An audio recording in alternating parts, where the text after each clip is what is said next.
As someone who details cars professionally, a common problem that I see on my customers' cars are dents and dings.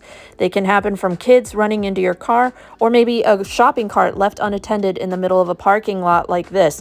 Hopefully, never like this. This is absolutely insane. But regardless of how the dents or dings get there, just doing a quick search of the internet or YouTube shows that this is a very common problem for customers' cars. And while there are a lot of tricks and hacks on how to do it yourself, there's also some great videos on how to learn to do it as a professional using paintless dent repair.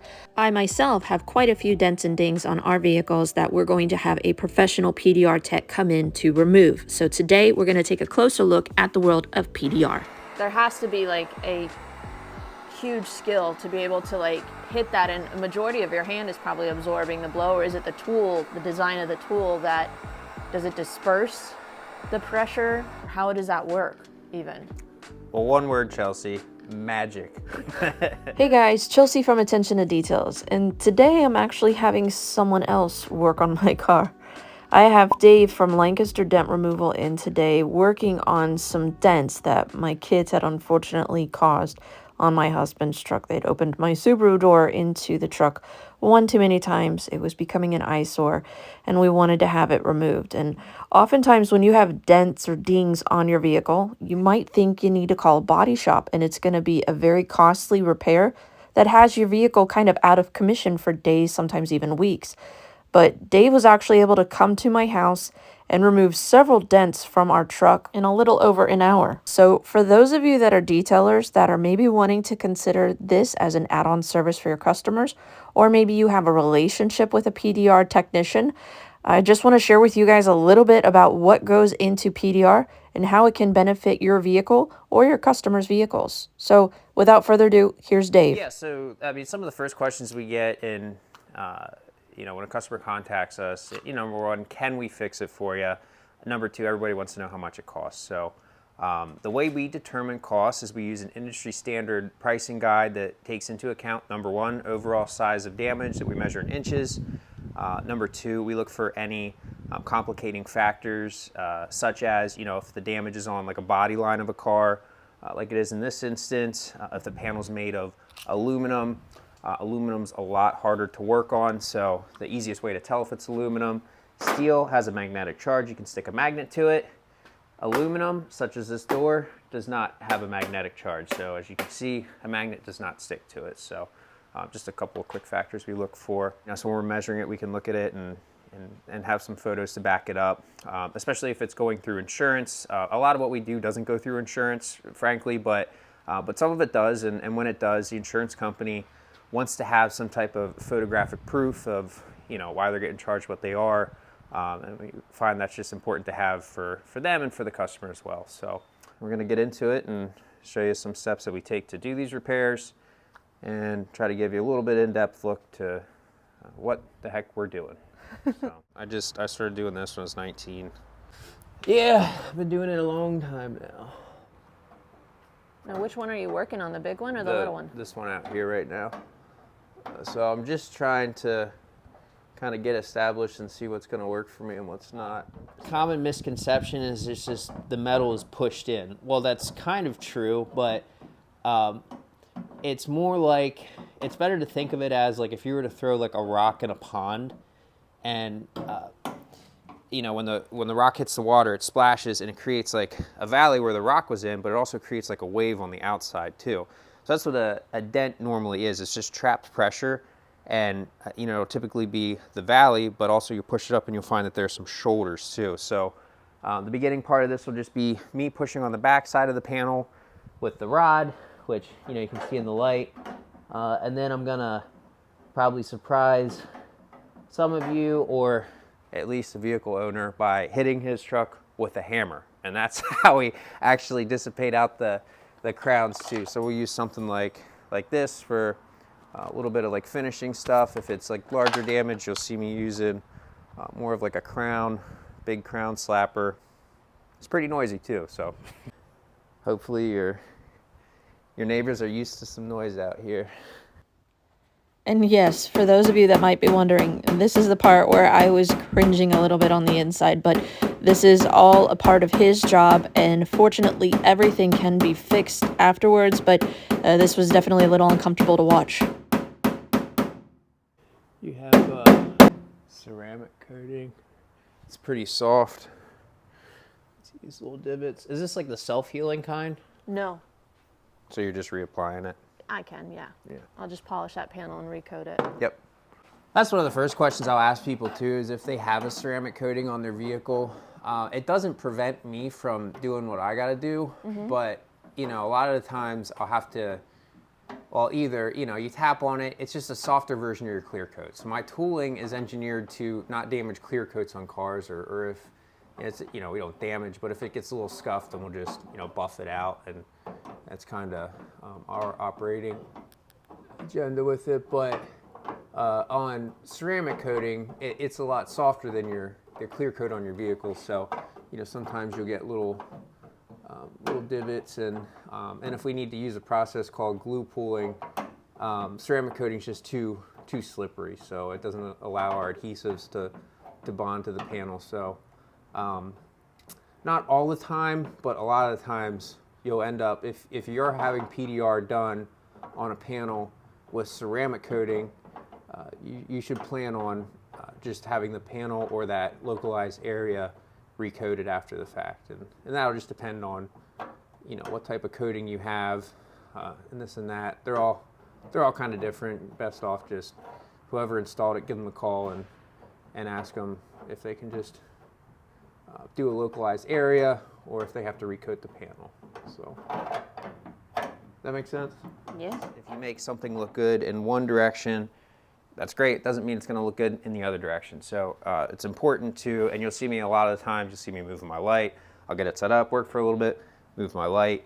It's just trying to make sure that, you know, as you're walking around the vehicle and you're showing your friends the great job that you had done, that your pickiest friend can't come up to you and show you what's wrong with it. Yeah, because we all have that friend. It's normally me. Yeah. Yeah, you can, I mean, you can still see a slate. Yeah, it's just got a little wave in it, but. See, I told you, it's normally me. Yep. It's because of the orange peel. I'll even, a lot of times, just like flash it with a torch and see. A lot of times that gets rid of it. Some ceramic coating companies have actually coated a vehicle and then lit it on fire to see if that vehicle could withstand fire. But have they ever tested it to see if it could withstand a hammer? I'm pretty sure no. But this was the first time that I considered my car might actually be lit on fire. Yeah. Yeah, see what I'm... This is normally what'll happen when you tap down on clear, or on like ceramic coating. So, you know, it's just because it's a softer version of the clear coat. So Yeah. You're definitely putting it through the gamut with fire.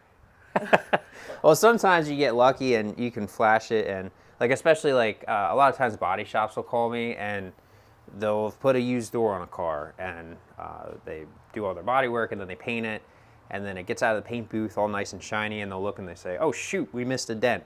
So a lot of times I'm getting called on emergencies. Believe it or not, emergency dent repair is a real thing, and it happens all the time. So I'll have to work on like really freshly painted stuff that's still soft. And that's what we'll do if we have to like knock down and the clear coat's still soft. You'll get like really clear little divots, or even, you know, if you stick a suction cup to it, you'll get the mark around it, and we'll just flash it with a torch, or like I'm gonna try to get a little hotter with a heat gun to see, you know, sometimes it'll just make it soft again, it'll just lay and get rid of that. What are your thoughts on the internet hacks, like dumping hot water and then using a plunger to get dents out of vehicles, or people using vacuums to suck them out, or things like that? Yeah, you know, sometimes you get lucky, and internet videos are usually kind of sensationalist, and here's the thing, people always overcomplicate it, or they always try to mystify it, and in the end of the day, we're all living in the same reality. Whereas, like, think about, like, if you were to put take a paper clip, or you to take a clothes hanger and you're just like put a kink in it, and you know, you try to straighten it out. Well, if you hit that with a torch, or if you heat it up, does that just like pop back and go back to normal? Well, of course not. So why is it any different when it's the metal on your car, right? So you're looking for some miracle thing. If there was that, I would have done it by now. I would have been out of here 30 minutes ago with money in my pocket. Yeah. So what are the dangers of doing things like that? Like, what could go wrong if they dump boiling hot water, use a plunger, or do things like that? Like, have you seen that process or any of the hacks backfire? So if you're dealing with heat and stuff, just be careful to work within the tolerances of the paint. I haven't seen anybody ruin something because they've like taken a hairdryer or like boiling water. You're not going to get yourself into too much trouble. What I have seen is people try to get behind the panel with hammers, 2x4s.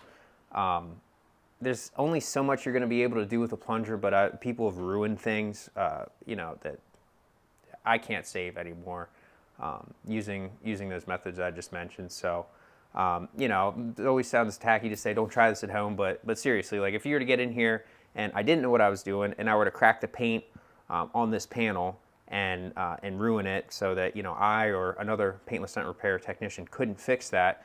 Well, it was now a couple $100 repair becomes a couple $1,000 repair. And not only that, but then you have to get your vehicle with your factory finish repainted. And your factory finish is the best paint job that you'll ever have on your vehicle. I mean, point blank, period.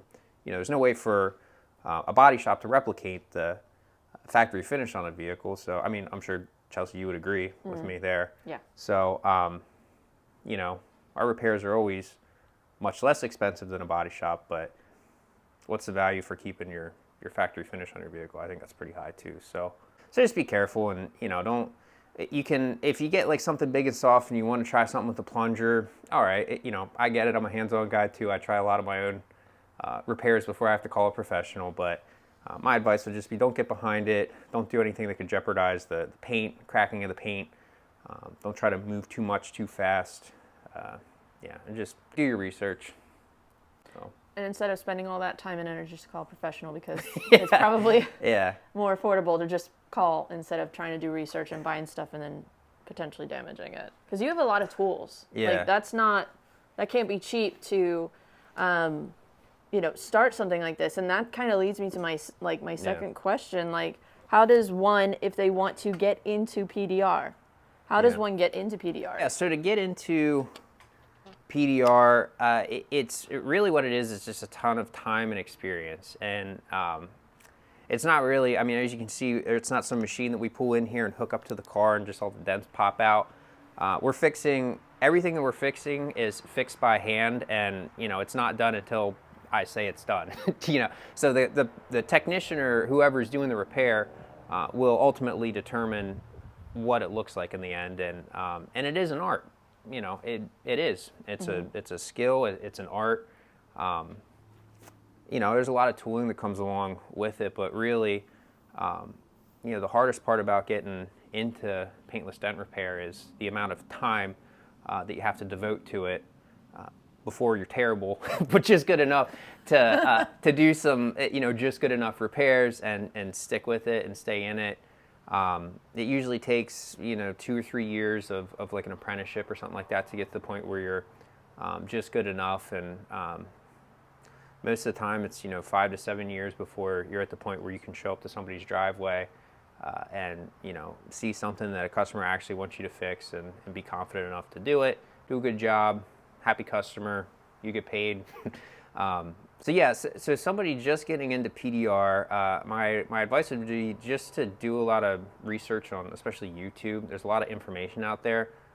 There's no lack of information. Anything that I know, you could know within 10 minutes of Googling right now, right? But it's just a lot of time and experience into it. It's like, think about like playing an instrument. Your first year at guitar, you're probably not Van Halen, right? So, and also too, if you're trying to get involved, play around with it a little bit. I mean, if you have an old car, an old hood, or something you can set up on a stand, you can buy a couple $100 worth of tools and play around and see if it's something that's actually interesting to you. I find that the biggest mistake people make is this: they want to get into it because they hear it's they think it's cool, which it is, and they think that they're gonna make all this money right away. and they just have done no research, and they call me and they don't know anything, and it's like you have to really want it, and it's not for everybody, but it is for some people, and it's a really cool field. So I would say just look for quality trainers, play around with it a little bit, look at some of the tools, see if it's something that you could actually see yourself doing for a long time, every day, all day. I find I see a lot of people in detailing groups as detailers. They want to get in on PDR.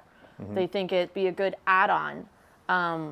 Is it feasible to do detailing and PDR? Like, is there a correlation between or a relationship between those two industries, or do you think they're a little bit separate, because of the time involved and things like that? Like, have you seen that successfully done where you have someone do detailing and PDR simultaneously? Oh, that's a great question. So there is some overlap in the customers. The type of people that are willing to pay for, the appearance of their car to be flawless. There's some overlap in the customers there. The reason why somebody calls me and are willing to pay, what my prices are and hire a premium service is because that's all I do. And when you're kind of a jack of all trades, master of none, that works in a lot of fields. It doesn't work with this field. It's just more of a specialty thing, and there's plenty of PDR guys that were once detailers. They got into PDR, and that's what they do now. It's not, and over the years I've had all my friends be like, oh wow, yeah, we'll just show me some stuff, and then I'll just come do this part-time on the weekends for you, and it just doesn't work like that.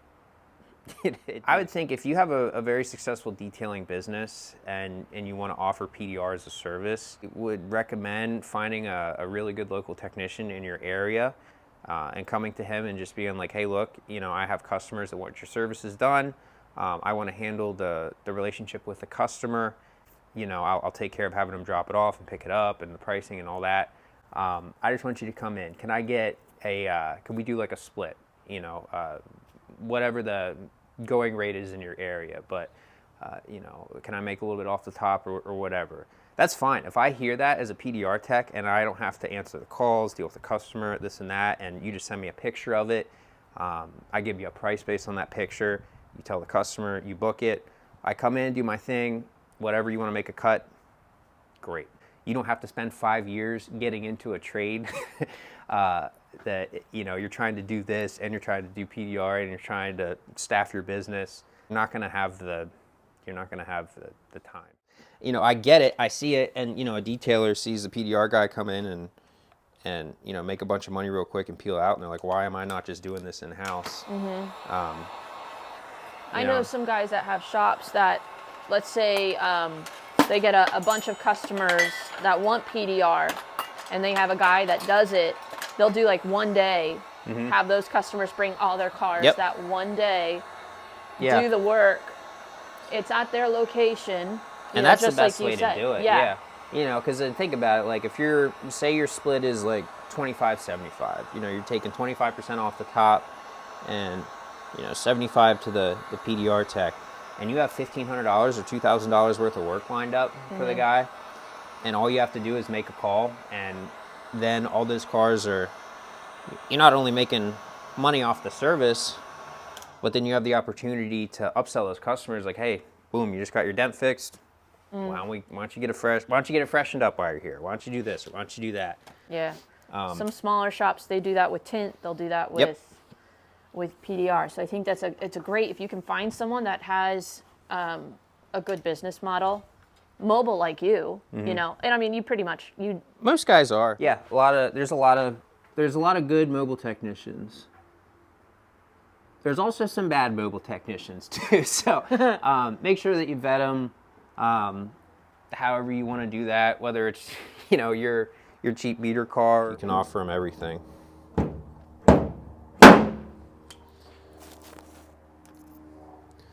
So that's a process called glue pooling. I probably should have mentioned. It's pretty self-explanatory. Yeah, yep. It's not rocket science, but just try to get as much of the metal moved up as I can without tooling it. I know, I wasn't expecting that to I wasn't expecting the dent to be fixed after that.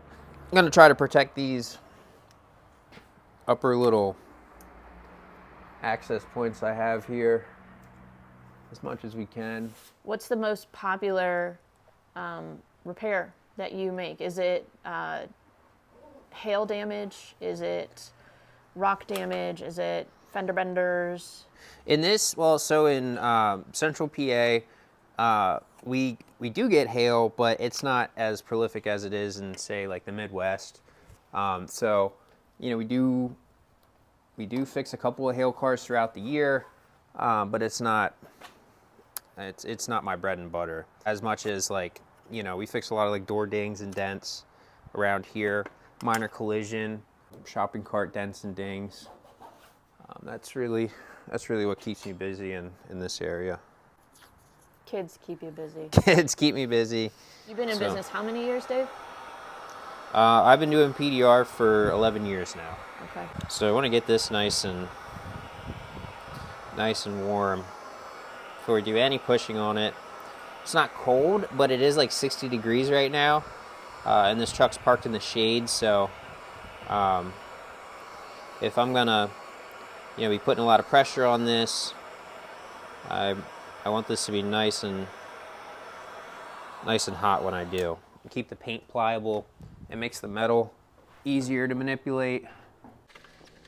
This is definitely not a quick process to undo a dent on a body line like this, and this is all about the artwork of PDR and just patiently working the metal.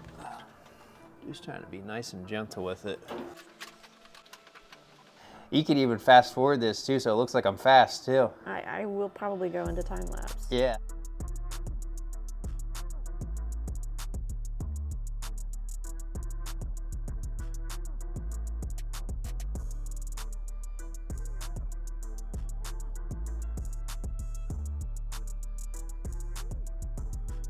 This one's a little bit of a chore, but It's coming out though. yeah, yep, it's kind of in the finishing stage here. I'll have to do some polishing, obviously, and that might be, I just have to blend it. Yeah, that looks like it'll buff out. Yeah, my fingernail catches a little bit on it, but I'm not gonna. That's the least of the worries. That's one thing that probably. It hard and I was like, oh no. PDR does not put paint back on. Yeah, that's a common, yeah. If you would have told me he was gonna hit my truck with a hammer, I would have been like, what? I know.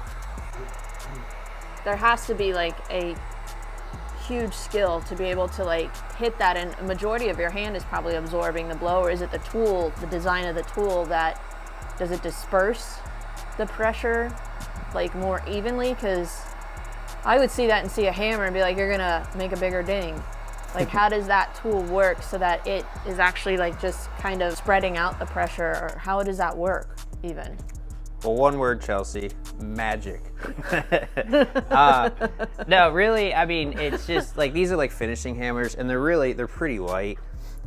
They have like a polished face on them, so if you keep them nice and polished up and clean, you can actually tap on, you know, your factory paints, repaint, stuff like that. Paint's hard. You know, it's really, people don't quite realize, like, they think of paint and they think of like the paint in the wall in their house and they scratch it with a fingernail. Automotive paint's pretty hardy, so it can put up with a lot of manipulation that way. Do all PDR professionals do wet sanding and paint correction like you? Does that kind of set you apart from maybe some of your competition, or is that like a basic skill that you need to understand? Yeah, that's another great question. So, you know, I didn't have a detailing background. I didn't have a body shop background. I kind of came into PDR with a construction background. So I wasn't working in the automotive field. So I became a good paintless dent repair technician, but all my other skills were lacking. You know, it takes a long time to figure out how to take things apart in a vehicle, for instance. And detailing was just, it's a really common shortcoming of a lot of paintless dent repair technicians. And I'm by no means a professional detailer, but I have some friends that are. And I got to the point in my career where I said, look, I'm working on a lot of cars for customers, you know, a lot of high-end cars, a lot of nice cars with nice finishes. I feel like, number one, to be that next caliber of technician, I need to get better and at least understand the detailing realm of it, so that I can give something back to the customer. It's all nice and shiny. They're super happy. Get yourself out of trouble sometime. I mean, you just have to have some good basic skills that way. You don't have to be the best detailer in the land, but you have to at least understand what you're doing when it comes to finishes. PDR is kind of like a weird mix between like a body shop technician and a detailing tech. So if you're going to be doing a lot of like customer repairs, you need to, I don't know what that looks like to you, maybe like a crash course and doing your own car for a day. YouTube, take some classes. Maybe if you have some friends that are detailers, just ask like, hey, this is going to sound stupid, but can I come with you for like a half day or a day and just help you, do a full correction on a car, not to make money off of it or anything other than just like learn from it. I'd recommend that a lot. That'll set you apart. It's an easy thing that you can do to really make your work that much better than whomever your competition's is. It's still warm. Yeah, it is. Nice. Man, I didn't even mention this before. These beds are made of high-strength steel too. That's typically a markup. The Fords where do they still make the all-body aluminum? Mm-hmm. Yeah. That's easier. Is that easier to work with? He It's said harder. aluminum is harder. Yeah, it's way Because harder. it's so soft. Yeah, it doesn't have as much of a memory as steel does. Also, aluminum work hardens so that if you were to get like a big dent or something like a sharp dent in your door panel, well, now that dent is actually harder than the area around it. So it's way tougher. I think they measured it. It takes about 125 more percentage in terms of like pound force to when you're pushing on like a steel panel versus aluminum to actually like work the metal out. So you just have to push twice as hard, spend twice as much time finishing. And aluminum, it's workable. You can get some good results.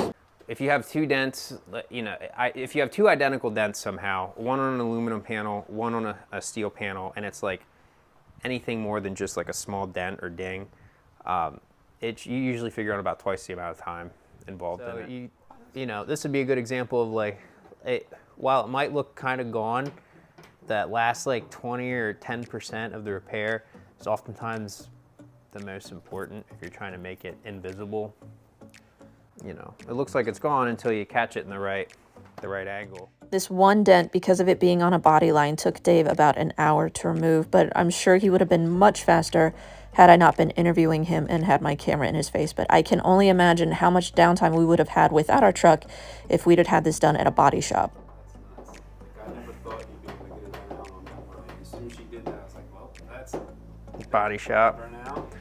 Yeah, and believe it or not, to paint this, to have this done correctly, I would guess at least like a $1,500 repair in a body shop. Yeah. It's a truck, it's fine. So for a couple hundred, you can get that done. Yeah, not to mention it's in a shop for a week, because depending on how they do it, and everywhere has their own repair process, but I would think the correct way to do it would be to actually pull the bed back from the car so they could paint around the edge, because there's no way to paint, between the cab and the pickup box. It's doable, but it still takes time, effort, and the correct equipment.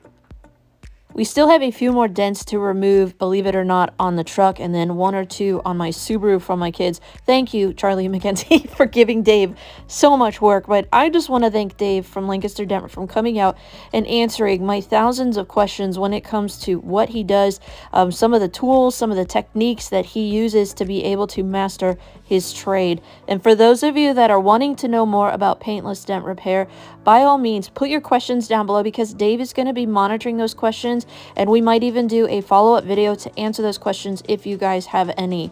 But thank you, Dave, for taking the time to answer my questions, to share with me what you do, and for the amazing job that you did on our vehicles. Everything came out perfect. Wouldn't you know it, as soon as I found the crease, Dave pretty much had it worked out. He's just that good. For any of my customers that are looking for dent removal, Dave's your guy. you know, I think you get what I'm saying. Yeah. Where was the dent even at? There was one in here, and there's two. I just saw two. I saw two soft ones up in this area, but I fixed them. What are they doing on this side now? I don't know. Maybe somebody just bumped their shoulder Talk on to your it. kids about it. Well, it could be in a parking lot too, like you said. I mean, that's. Yeah, it is a tricky spot for sure. Just let that go. Well- If that's the only dent on the truck that's left. If he could have it come out, that's very noticeable. I would say, could we maybe follow up? It's probably able to gain access to it. It might, well, yeah. Yeah, so it looks like, I mean, it's probably something I can fix for you. I don't Can know we if it's do a something. second appointment for that or a follow-up appointment, since I know you probably have things to do today? Yeah, that's what I'd recommend. You know, to tell if somebody did a good job for you, you know, you typically get back and you look at the reflections of whether it's lighting or whatever you can see on the surface of the vehicle, and you kind of run everything through it, and you look at a couple different angles and ways, and just make sure that you don't catch it, because you won't see anything just looking straight on, but the devil's in the details, and you see the details from walking around and checking some different angles. So that's a high profile area too, you know. It's a very unforgiving spot. You know, anything less than perfect will stick out like a sore thumb. It's black. The truck's super long and it's super flat. So, and it's a body line, so it draws your eye right to it, and it's right at eye level. So, also something to consider. The perfect storm. Yeah. Bad. PDR is like a bad tattoo. I like Yeah, that. it's not going anywhere, you know, and the second that guy stops drawing or stops working on your vehicle like that, it doesn't continue to heal and get better. So, yeah, and it's all visual. You know, what you see is what you get. I try not to make like mountains out of molehills, but a lot of times you show up and there's just more damage. You know, it's. I didn't know. And I always I had try that to. many dents. Yeah, and when I'm asking for photos and I'm giving out estimates, I'm always trying to account if it's like a little bigger than you think it might be. Are these easier ones to get? Yeah, these are easy ones. Now, Subarus are difficult to work on, but Which one are you working on first? The furthest one? this one right here. I can see you pushing on it. These Subarus are difficult just because they have a lot of bracing in the doors.